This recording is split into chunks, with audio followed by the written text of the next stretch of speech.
rest of the series. And that's going to cover our round 1 of top 8. Isn't there one more? I think we have quarter. Yeah, the follow-up. Redshell carries on to another bird. Another bird to pluck? Who knows? We'll have to see whether Gullgum has a different answer to everything Redshell has already shown us he can do when dealing with a Rasta. So game 1, Frozen Gates. We're going to be looking for the Gullgum playstyle difference and to see if Redshell's strategies pay off in the future. Because one thing that I would say is that Gullgum isn't quite as straightforwardly aggressive as Sky is.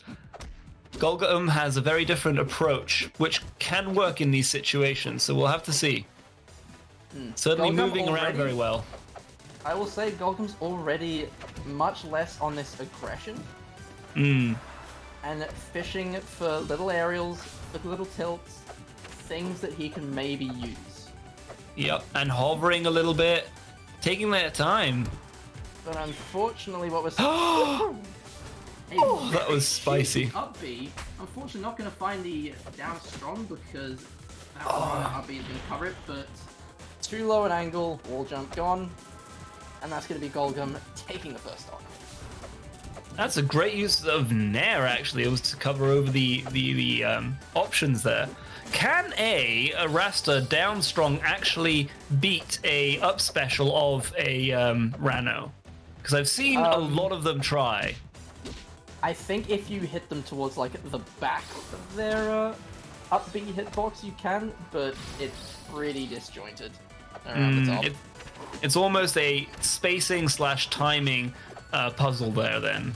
It's not, I wouldn't say it's usually like super worth it to go for, especially because like if the Rhino's gonna up B, they don't have a lot of options for coming out of that, so it's usually better to punish their the end of their landing, the end part. Yeah, perhaps it's sort of an attempt to clutch something. Ooh, but this time catches the back of the hitbox and just spikes straight out of the map. Gullgum in the lead, looking to close out game 1. Or perhaps to be equalized, but good DI that we're seeing here from Gullgum, and just a lot of needles getting tacked on. Yeah, and like you say, there's a lot of this percent building up just from Gullgum swinging with the needles on. Yeah. Took me a while to realize that it's the thing that you have to choose is the single move that you can guarantee to hit with that has multiple hits to survive those needles, especially when percent matters.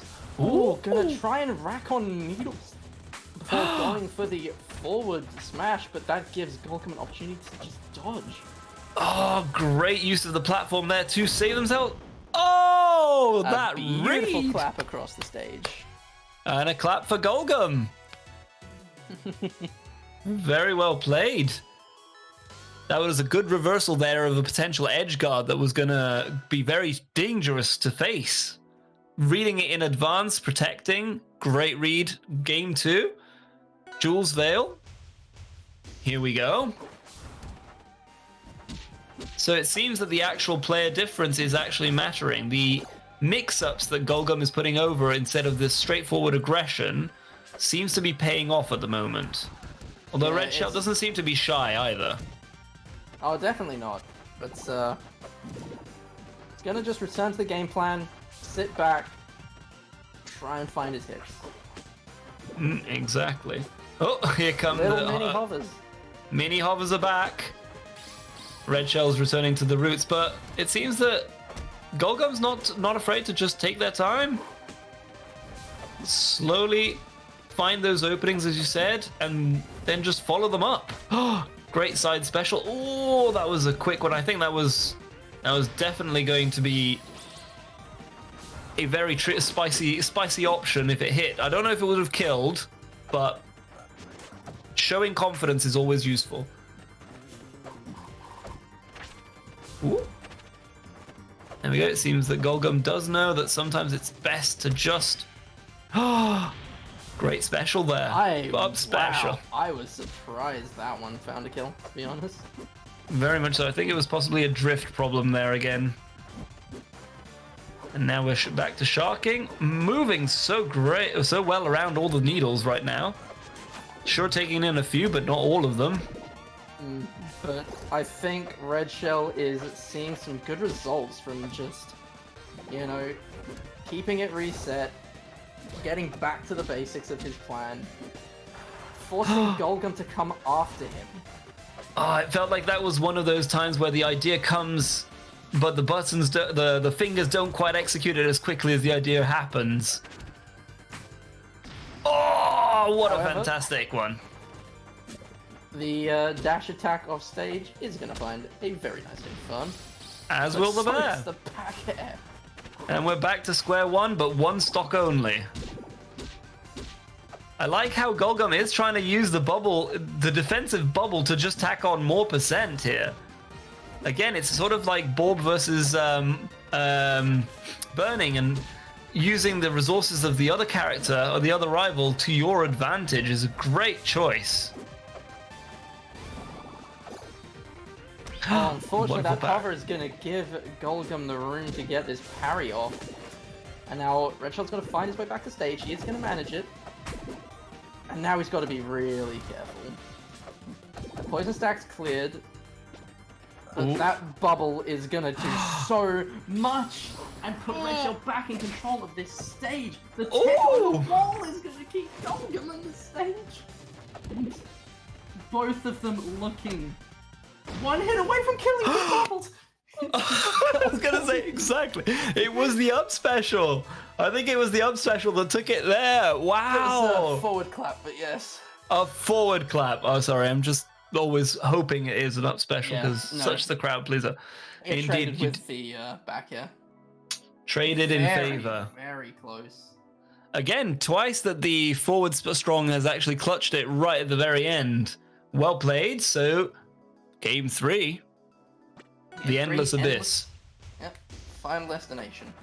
Interesting choice for Red Shell to actually go on this one. I mean, we've seen this before, haven't we? Yeah, indeed. Just form your own platforms, but right now, managed to just move out of it. But the percent... Not quite getting the follow with the NATO is going to allow Red Shell the opportunity to slip down and punish the pratfall.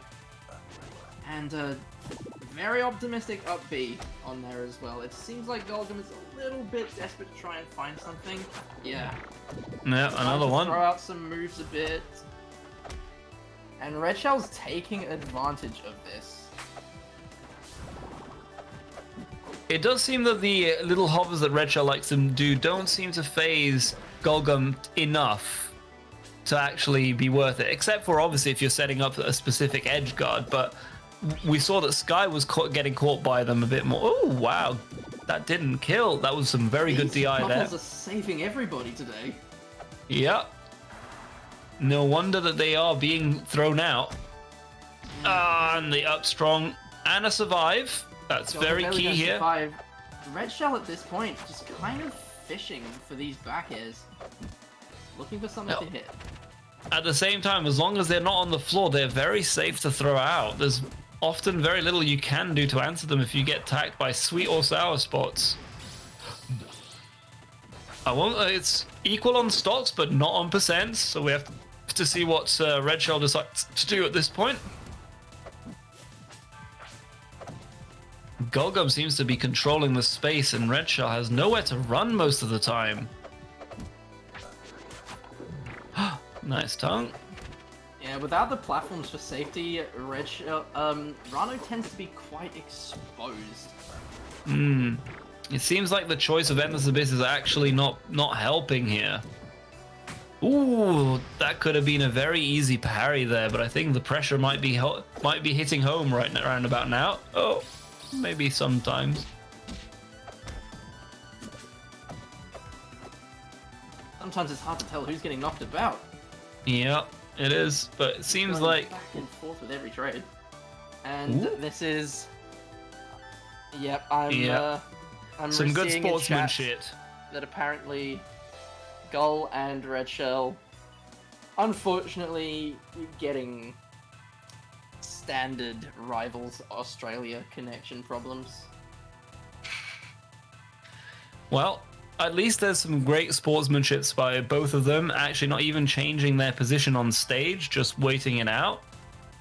They're definitely committed no matter what the difference is. You always like to see this happen in these Amis and tournaments. Mm-hmm. Respect to both of them. Now the question is, how long was the spike? Gold said it was like a minute. A minute? So, Wacky, tell me about yourself.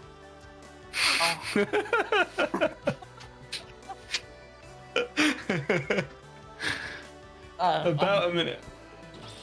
That's fine, they're moving. Oh no, it's fine, we know. It's cool, back to the game. Sorry for putting you there on the spot, but it was some good comedy.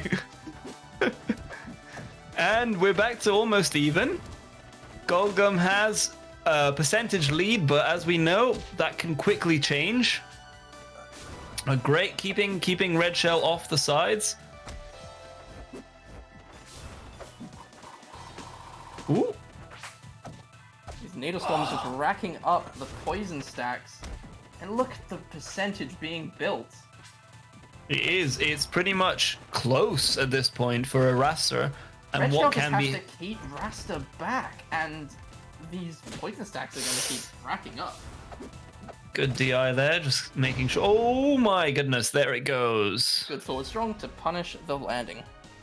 Very much so. Redshell kind of got the game plan into gear, and it was suddenly it switched once the stocks were even. Keeping Raster out and just waiting for the opportunities was exactly what was needed. So still Gullgum to win for now, but we're getting a set on our hands. I think this is a forest floor reskin. This is a forest floor reskin, and I believe this is the Olympia one. Judging by the crystal in the back. Amethyst? Who knows? Olympia, also known as the least popular plush workshop form. Oh, plush. I didn't realize there was plushes out. Maybe I need to get my daughter one. Ah, That's the whole drama thing about it. Is there? Oh, I need to. Drama, but the Symbiote Studios plush people did a poll on which workshop character would get a plush. Uh-huh. Olympia came like super dead last, and then they just decided she won anyway. Sorry, back to the game. Back to the game. We looked away, and Gullgum took the lead. No problem there. I didn't realize that side special could go through the darts. That was actually quite key there. Yes, Slipstream very, very good against other projectiles. It's one of Raster's big strengths in this matchup. Yep. And then also it was the slipstream into the down special as well. The two of them combined just went through the needle, and oh goodness me, that down air is tricky to deal with. The old side B, down B. Yeah. Terrible habit, but it keeps working.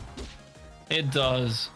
Oh, great awareness there to put out a hitbox, but getting caught by a forward strong. This is just so much more of a commanding game than we were seeing up till now. Mm-hmm. It could potentially be that we were looking at also a stamina dip right now for Redshell. So we're seeing a little bit of desperate moves coming out, and it's understandable at this stage of the tournament to see that happen. There's a lot less tight gameplay, and Gullgum just feels comfortable. Yeah. Not even worried, just gonna take the 3 stock. 3 stock. My goodness, Gullgum must feel good going into the next one. Well played by both of them. Statement. Very much so. And so we will have to kind of sit back after this one. It's been a wonderful ride, Wacky, together. Seeing all these amazing high-level plays, really, from Amis, no less. Indeed, indeed. And so many of these players who I love to see. I want them all to win, but can't have it, so... There can only be one, unfortunately. We will see where the rest of this bracket goes. I'm very excited. I think I'm going to go make myself some popcorn for the rest of this. And sit back and enjoy it. It's been a pleasure being on the stream. Been a pleasure being with you, Wacky. And I hope to commentate again soon. Thanks, chat. Yep, we'll be handing us over in a second, I suppose. Been great to see you all. Been great to be here. Have a Gullgum good Fan one. Club. Gullgum Fan Club. Yeah, let's do it. Handing over to our better parts. Bye bye. Bye bye.